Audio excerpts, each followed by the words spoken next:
지난 시간에 우리가 하나님의 말씀을 나눴죠. 여기까지 에베네셀, 여기까지 우리를 도우셨다.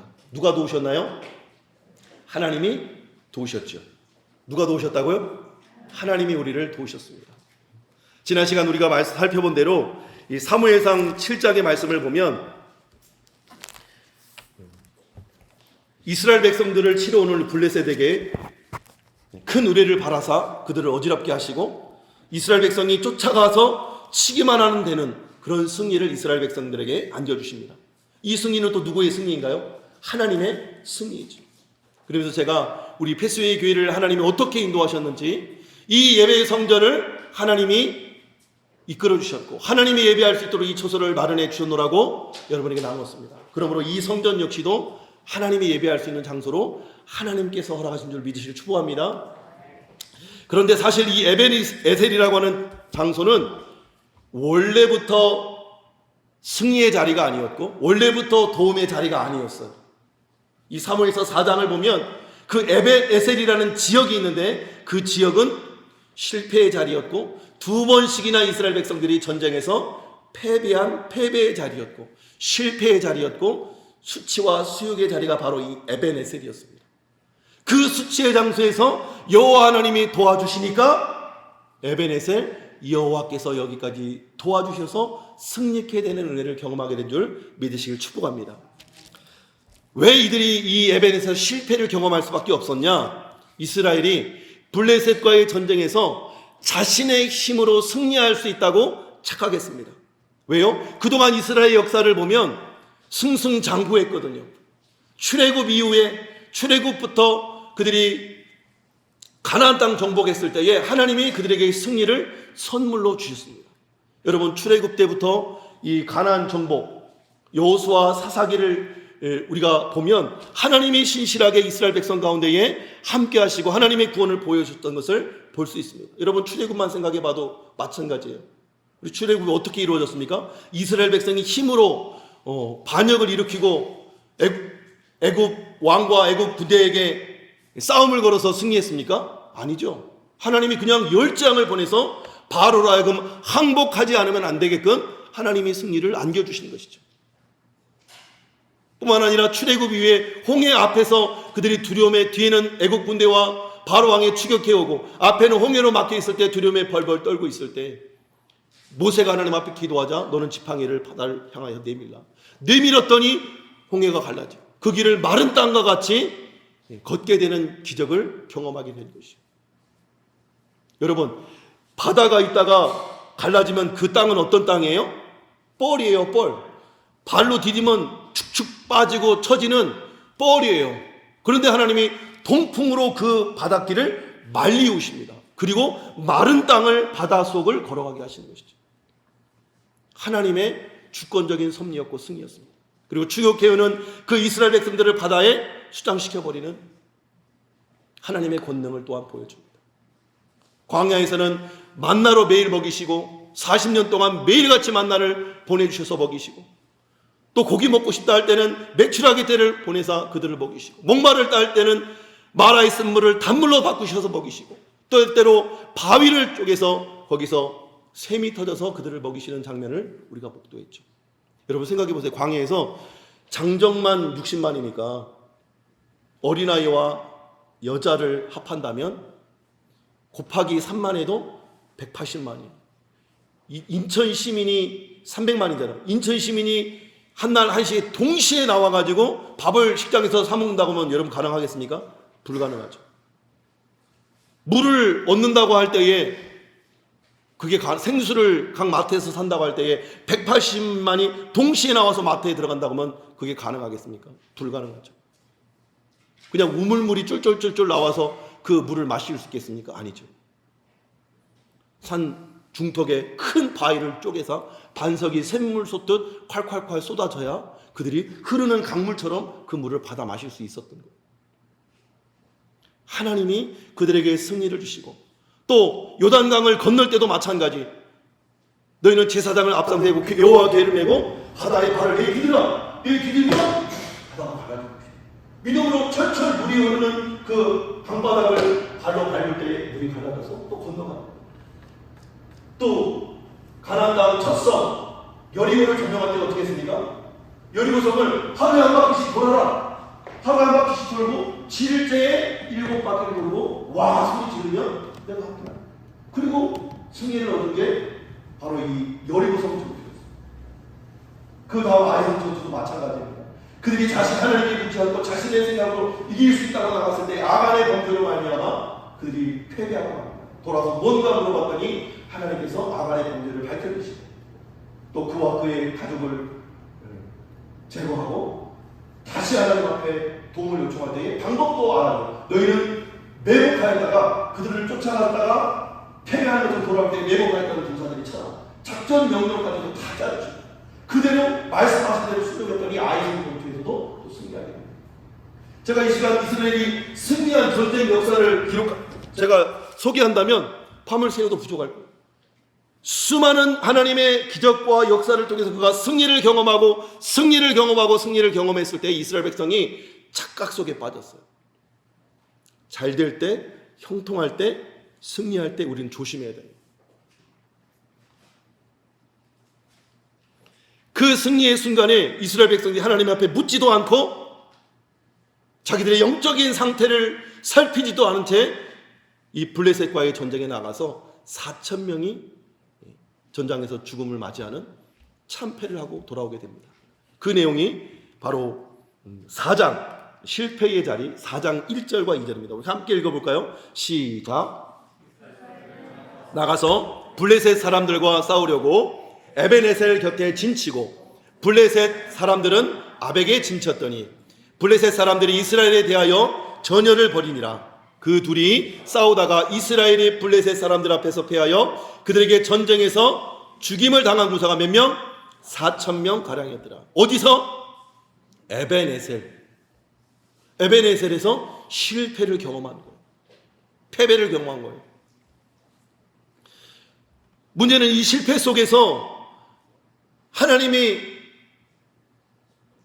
왜 우리에게 실패할 수밖에 없게 하셨는지를 돌아보고 점검하고 회개하고 돌이켰어야 됐는데 이들이 돌아와서 생각한다는 게 뭐냐면 오늘날로 말하면 성경책만 들고 다니면 되는 걸로 착각한 거. 내가 이 성경책만 들고 다니면 어디든 승리할 거야. 학교에 가서도 승리하고 직장에서도 승리하고 이 말씀을 읽고 묵상하고 이 말씀대로 살고 이 말씀대로 하나님만 참 신인 것을 인정하고 그 하나님을 의지하는 삶이 아니라 그냥 말씀 성경책만을 들고 가는 신앙. 여호와의 법궤 안에는 만나와 아론의 쌍난 지팡이와 모세의 두 돌판 성경 말씀이 그렇게 기록되어 있었죠. 근데 그 궤만 들고 가면 우리가 승리할 거야 하고 궤를 들고 갑니다. 그랬더니 블레셋 군대도 알았어요. 애국 군대를 열장으로 치신 그 하나님의 궤가 저들과 함께하는구나. 그러므로 너희들은 블레셋 사람들아 너희는 더욱 담대해라. 더욱 담대하게 나가서 더 힘껏 싸우지 않으면 우리가 실패할 거다. 그렇게 담대하라 더 강해져라 외치면서 전장에 나가서 더 큰 승리를 블레셋이 승리하고 맙니다. 그래서 그 전쟁에서 몇 명이 죽느냐 한번 읽어보겠습니다. 시작. 블레셋 사람들이 쳤더니 각기 장막으로 동하였고 살육이 심히 커서 이스라엘의 보병에 엎드린 자가 몇만 명? 3만 명이 실패합니다.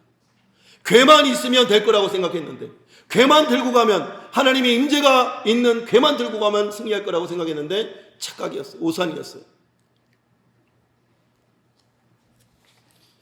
또 한 번의 참패를 경험하는데 이 참패만 경험한 것이 아니라 그들이 믿고 의지했던 미신처럼 숭배했던 그 궤가 빼앗기고 맙니다. 11절 하나님의 궤는 빼앗겼고 또 엘리의 두 아들 홈니와 비느하스는 죽임을 당하였더라. 하나님의 궤를 말할 때 엘리가 자기 의자에서 뒤로 넘어져 문 곁에서 목이 부러져 죽었으니 7장에 여호와께서 도우신 은혜의 에벤에셀이 이처럼 4장에서는 수치의 에벤에셀로 기록되고 있는 것을 우리는 볼 수 있는 것이죠. 전쟁에서 두 번의 실패는 보다 더 정확하게 엘리의 아들들인 홈니와 비느하스가 여호와 궤와 함께 하였음에도 죽임을 당했고 그들의 아버지 엘리 대제사장 역시도 이 소식을 듣고 죽음을 맞이하는 장면으로 일막이 내려집니다. 오늘날 우리도 마찬가지입니다.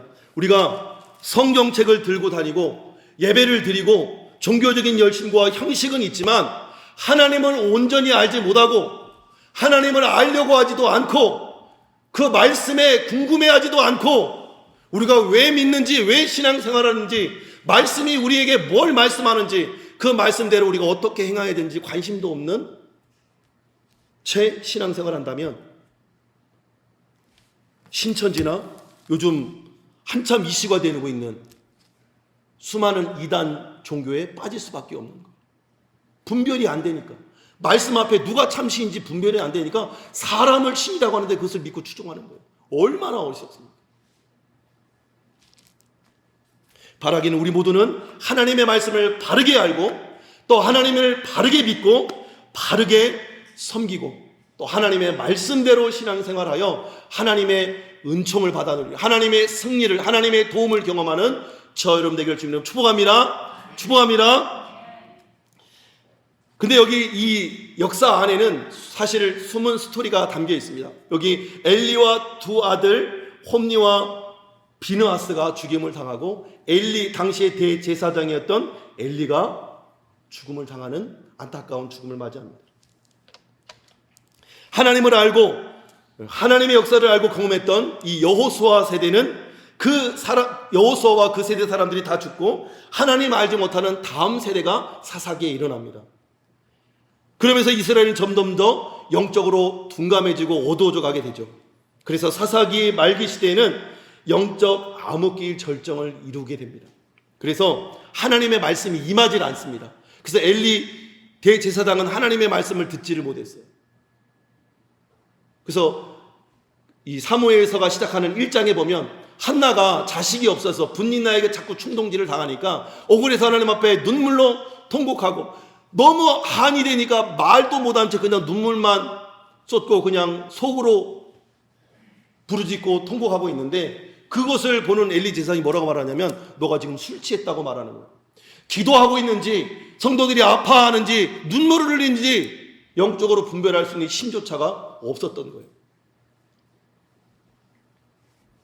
엘리 아들들은 더했습니다. 이 12절에 보면 2장 12절에 보면 엘리 아들들은 행실이 나쁘고 여호와를 알지 못하더라 말씀하고 있습니다.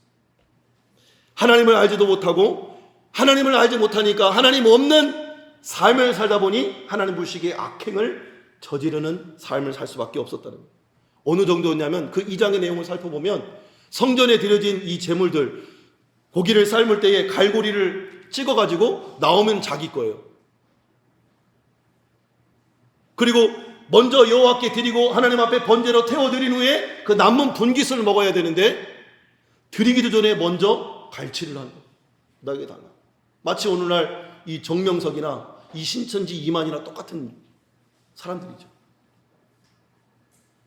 그렇게 홈니와 비느하스가 하나님의 전을 하나님의 제물을 하나님께 드려진 예배를 경홀히 여기고 멸시했던 것입니다. 심지어 회막문의 수종들은 여인들을 범하기도 하고요. 이러한 죄는 하나님께서 사람을 멸시한 것이 아니고 성도들을 기만하는 행동일 뿐만 아니라 하나님을 멸시한 행동이라고 분명하게 지적합니다. 우리 17절 한번 읽어볼까요? 시작. 이 소년들의 죄가 그들이 여호와의 제사를 멸시하였습니다. 이 죄가 누구 앞에 크다고요? 여호와 하나님 앞에 죄가 심히 크다라고 하나님은 말씀하고 있는 거예요.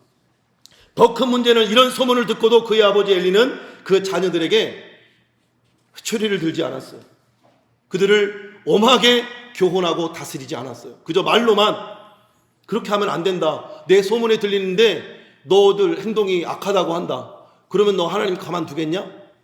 그렇게 말로만 한 거예요. 말로만. 정말 그들에게 그들의 직분을 잠시라도 중단시키고 엄중하게 그들에게 가르쳤어야 했는데 제대로 신앙을 전수하지 못한 케이스가 된 것이죠. 그 결과가 자녀들과 본인뿐 아니라 민족에게도 엄청난 전쟁의 패배를 맞이하게 되는 비극을 경험하게 하는 원인 제공자가 되고 말았던 것입니다. 그런데도 이 신기하게도 성경은 이런 악행하는 엘리의 두 아들들과 대비적으로 사무엘을 간간히 소개를 해줍니다.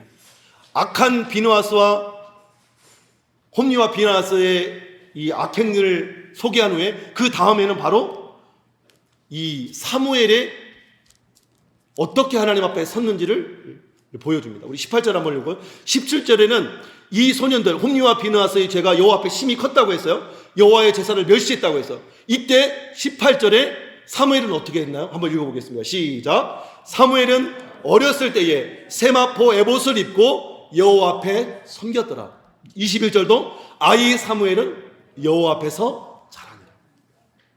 홈리와 비느하스는 하나님 없는 삶, 하나님 모르는 삶으로 악행을 저지르고 있는데 사무엘은 어릴 때부터 세마포 옷으로 자신을 가리우고 자신의 허물과지를 가리우고 자신의 연약함을 가리우고 여호와 하나님 앞에서 섬기고 하나님만을 예배했다는 것.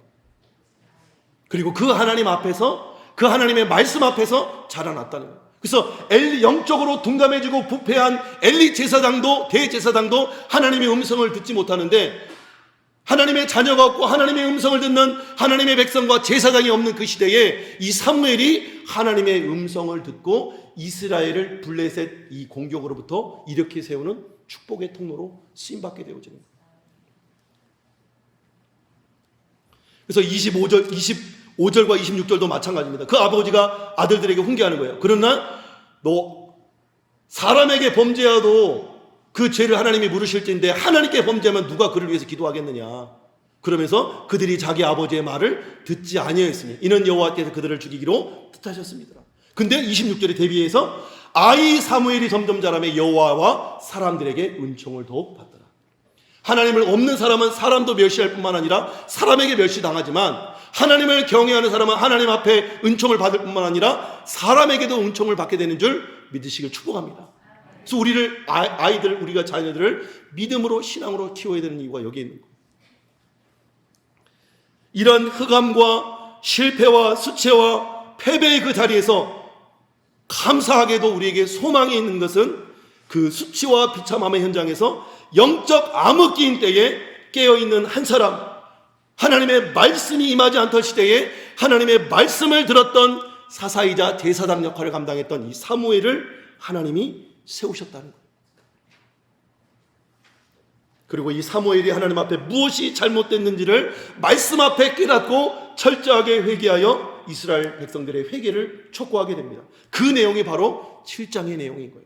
우리 3절 4절 한번 읽어볼까요? 시작. 사무엘이 말하여 이르되 만일 너희가 전심으로 여호와께 돌아오려거든 이방신들과 아스다롯을 너희 중에서 제거하고 너희 마음을 여호와께로 향하여 그만을 섬기라. 그리하면 너희를 블레셋 사람 손에서 건져내시리라. 아멘. 먼저 뭐 해야 된다는 거예요? 전심으로 여호와 앞에 돌아올 마음을 품었거든 이방신들을 제거하고 아스다롯을 제거하고 너희 마음을 여호와께로 향하여 하나님만 섬겨야 된다는 거예요. 하나님보다 더 사랑하는 죄, 하나님보다 더 우선시 여기는 우상들을 제거해버리고 하나님만 섬겨야 된다고 말씀하고 촉구하고 있는 거예요.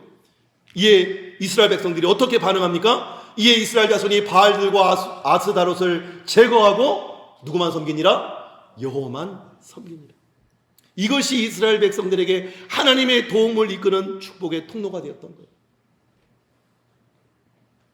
그리고 사무엘이 우리가 잘 아는 바대로 미스바테의 성회를 소집합니다. 7장 5절과 6절. 그리고 거기서 금식하고 기도합니다. 그리고 7절과 8절에 블레셋 사람들이 이 사실을 알고 이스라엘 백성을 치러오자 이스라엘 백성들이 자신을 치러오는 블레셋 앞에서 선지자 사무엘에게 도움을 요청합니다. 우리를 위하여 여호와께 기도하여 우리를 구원해달라고 애원합니다. 그때 사무엘이 젖먹는 어린 양 하나를 가져다가 온전한 번제를 드리고 이스라엘을 위하여 여호와께 부르짖음에 여호와께서 응답하십니다. 그 내용이 오늘 블레셋과의 전쟁에서 수치를 승리로 바꿔주시고 부끄러움과 전쟁의 패배를 승리와 성공으로 바꿔주신 역사적인 장면인 거예요. 우리 한번 읽어볼까요? 시작. 사무엘이 번제를 드릴 때에 블레셋 사람이 이스라엘과 싸우려고 가까이 오매 그날에 여호와께서 블레셋 사람에게 큰 의뢰를 바라여 그들을 어지럽게 하시니 그들이 이스라엘 앞에서 패한지라.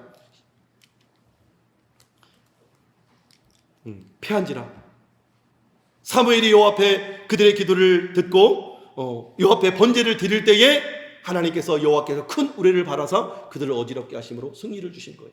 그리고 쫓아가서 11절에 그들을 쳐서 그냥 승리만 거둔 거예요. 이 승리는 누구의 승리입니까?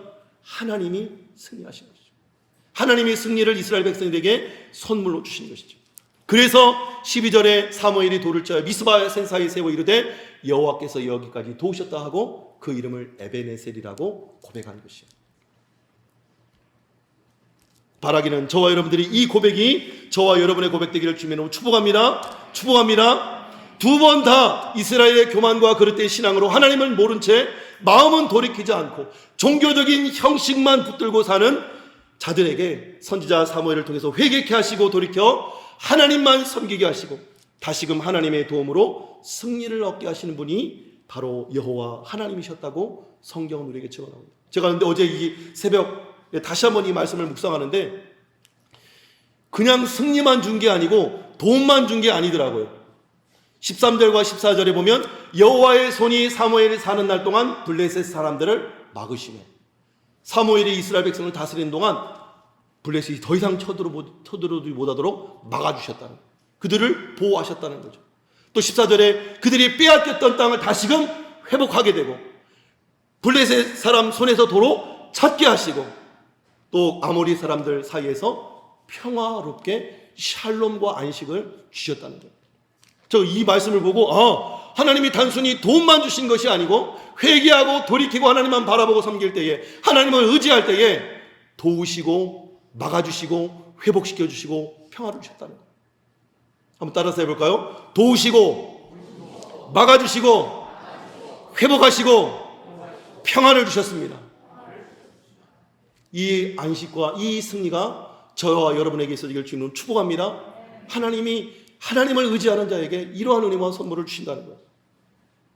그런데 안타까운 것은 이 8장의 내용이 끝나기도 전에 이 7장의 내용이 끝나고 하나님의 승리를 경험했음에도 불구하고 이스라엘 백성들이 선지자 사무엘에게 왕을 구합니다. 왕을 구하자 하나님이 창세로부터 지금까지 이스라엘 백성의 왕이 되셨는데 그들이 눈에 보이는 왕을 달라고 구하는 거예요. 사무엘이 어처구니가 없고 화가 나서 이런 방법 없이 돌아와 하나님께 다시금 고합니다. 하나님 어찌할까? 이들이 하나님 대신 인간 왕, 눈에 보이는 왕을 달라고 지금 구하는데 어찌할까요? 그때 하나님이 왕이 이 땅을 다스리는 법을 알려줘라. 왕은 너희들을 착취할 것이고 너희들에게 조공을 바치게 할 것이고 너희들을 압제할 것인데 그 왕 앞에서 그래도 너희들이 왕을 원하느냐? 그랬더니 이스라엘 백성들이 그래도 왕을 원합니다라고 왕을 구합니다. 우리 5절부터 우리 9절까지 한번 읽어보겠습니다. 5절부터 9절 시작. 그에게 이르되 보소서 당신은 늙고 당신의 아들들은 당신의 행위를 따르지 아니하니 모든 나라와 같이 우리에게 왕을 세워 우리를 다스리게 하소서 한지라. 우리에게 왕을 주어 우리를 다스리게 하라 했을 때에 사무엘이 그것을 기뻐하지 아니하여 여호와께 기도하매 여호와께서 사무엘에게 이르시되 백성이 내게 한 말을 다 들으라. 이는 그들이 너를 버림이 아니요 나를 버려 자기들의 왕이 되지 못하게 함이니라. 내가 그들을 애굽에서 인도하여 낸 날부터 오늘까지 그들이 모든 행사로 나를 버리고 다른 신들을 섬김같이 내게도 그리하는도다. 그러므로 그들의 말을 듣되 너는 그들에게 엄히 공고하고 그들을 다스릴 왕의 제도를 가르치라. 그랬더니 19절에 백성이 사무엘 말 듣기를 거절하여 이르되 아니로소이다. 우리도 왕이 있어야 하리.